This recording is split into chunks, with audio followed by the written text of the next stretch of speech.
8 правни субјекти, од кои 3 најголеми увозници на овошје и зеленчук добија забрана за работење од 15 дена и парични казни поради потполно непочитување на владината одлука за ограничување на бруто маржите и на цените. Во овие 8 затворени фирми има 3 помали маркети и една аптека, велат од Државниот пазарен инспекторат, и додаваат дека увозниците на овошје и зеленчук имале огромни маржи.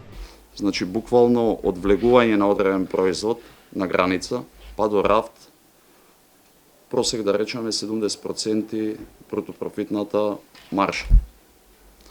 Свесен сум дека сме мал пазар, меѓутоа 70% е многу.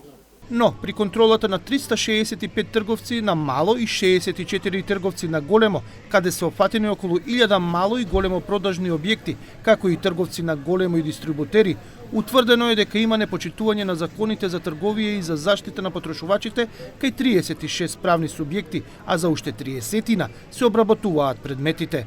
А во овие 30 се појавуваат некои од големиве трговски ланци? Да, сите доја.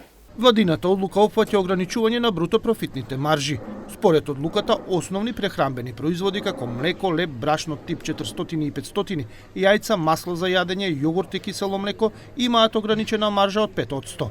Месо и преработки од месо, шеќер, млечни производи, маргарин, путер, конзервиран зеленчук и овошје, граф, ориз и тестенини имаат ограничена маржа од 10%, а свежото овошје и зеленчук, детергенти, бебешка храна, пелени, сапун, тоалетна хартија и слично имаат ограничена маржа од 15%.